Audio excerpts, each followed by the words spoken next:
Welcome back Raut talks. നമ്മുടെ IPL നടക്കുന്ന പോലെ പാകിസ്ഥാനിലും PSL നടക്കുന്നുണ്ട്. PSLന്റെയും കാര്യങ്ങളൊക്കെ ഭയങ്കര ഒരു മോശമായ അവസ്ഥയിലാണ്. അവരെങ്ങനെ ദുബായിലേക്ക് മാറ്റിയെന്ന് തോന്നുന്നില്ല മാച്ചുകൾ കാര്യങ്ങൾ. നിലവിലത്തെ ഒരു സിറ്റുവേഷൻ കൺസിഡർ ചെയ്തിട്ട് ദുബായിലേക്ക് റീഷെഡ്യൂൾ ചെയ്യാണ് മത്സരം. കഴിഞ്ഞ ദിവസം PSLന്റെ സെക്രട്ടറി അതാണ് പറഞ്ഞത്. നിലവിലത്തെ അവസ്ഥയും കാര്യങ്ങളൊക്കെ മാനിച്ച് നമ്മൾ സ്റ്റേക്ക് ഹോൾഡേഴ്സായിട്ട് ചർച്ചയൊക്കെ വെച്ച് ദുബായിലോട്ട് റീഷെഡ്യൂൾ ചെയ്യുന്നു. കാരണം നമ്മുടെ ഇന്ത്യയിലുള്ളതിനേക്കാളും ടഫ് സിറ്റുവേഷൻ ആണ് പാകിസ്ഥാനിൽ നടക്കുന്നത്, എല്ലാവർക്കും അറിയാം. കഴിഞ്ഞ ദിവസം റാവൽപിണ്ടി സ്റ്റേഡിയത്തിലാണ് ഒരു ഇന്ത്യയുടെ ഒരു ഡ്രോൺ വന്ന് പൊട്ടിയത്. അപ്പോൾ ഇംഗ്ലണ്ട് പ്ലേയേഴ്സിനോടൊക്കെ എത്രയും പെട്ടെന്ന് രാജ്യം വിടാനായിട്ട് ആവശ്യപ്പെട്ടിട്ടുണ്ട് ഇംഗ്ലണ്ട് ക്രിക്കറ്റ് ബോർഡ്. അതുപോലെ തന്നെ കുറച്ച് ചിത്രങ്ങളൊക്കെ വൈറലായിട്ടുണ്ടായിരുന്നു നിലവിലെ പാകിസ്ഥാൻ സിറ്റുവേഷൻ. നമുക്കറിയാം IPL കളിക്കാനായിട്ടൊരു അവസരം കിട്ടാത്തത് കൊണ്ടാണ് പല പ്ലേയേഴ്സും PSL പോയിട്ട് കളിക്കുന്നത്. അവിടെ പോയി കളിച്ചിട്ട് പ്രത്യേകിച്ച് ഫിനാൻഷ്യലി വലിയൊരു നേട്ടവും കാര്യങ്ങളൊന്നും ആർക്കും ഉണ്ടാവണില്ല. ഇപ്പോൾ ഡാരി മിച്ചലെ പോലത്തെ പ്ലേയേഴ്സിനൊക്കെ അവരുടെ വാച്ചും ഫോണൊക്കെ പോകുന്ന ഒരു സിറ്റുവേഷൻ ആണ്.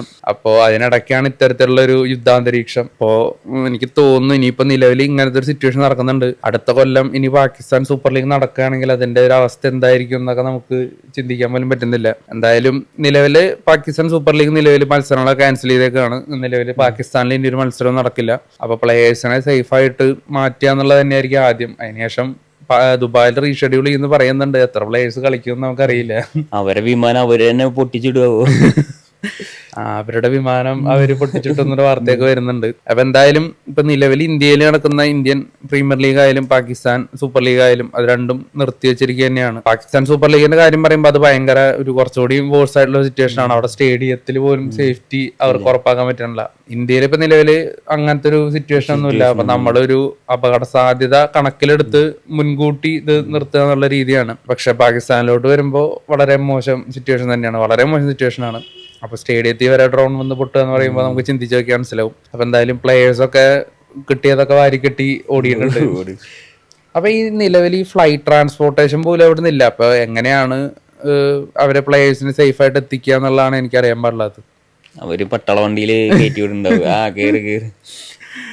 എന്തായാലും എത്രയും പെട്ടെന്ന് ഈ അവസ്ഥയൊക്കെ തീരട്ടെ. എന്തായാലും അല്ല, യുദ്ധം ഒന്നിനും പരിഹാരമല്ല. അപ്പോൾ അതിൽ ഒരുപാട് പ്രശ്നങ്ങൾ ഉണ്ടായിരിക്കും. നമ്മള് വിചാരിക്കുന്ന പോലെയല്ല. അതൊരു ചിലപ്പോൾ അത് തുടർന്ന് പോകുമ്പോഴായിരിക്കും അതിന്റെ ഭവിഷ്യത്തുകൾ നമ്മൾ തന്നെ മനസ്സിലാക്കാൻ പോകുന്നത്. അപ്പോൾ സീരിയസ് ഇഷ്യൂ ആണ്. നമ്മൾ അതിനെപ്പറ്റി കൂടുതൽ കാര്യങ്ങൾ അറിയാൻ ശ്രമിക്കുക, വാർത്തകൾ കാണുക. അപ്പോൾ നിങ്ങൾക്കുള്ള അഭിപ്രായങ്ങൾ ഉണ്ടെങ്കിൽ എന്താണ് കമന്റ് ചെയ്യുക. IPL പറ്റിയും PSL പറ്റിയിട്ടുള്ള കാര്യങ്ങൾ, അതിനെ പറ്റിയിട്ടുള്ള കൂടുതൽ കാര്യങ്ങൾ അറിയണമെങ്കിൽ അത് നിങ്ങൾ കമന്റ് ആയിട്ട് ഇടുക. നമ്മളത് പിൻ ചെയ്യുന്നതായിരിക്കും.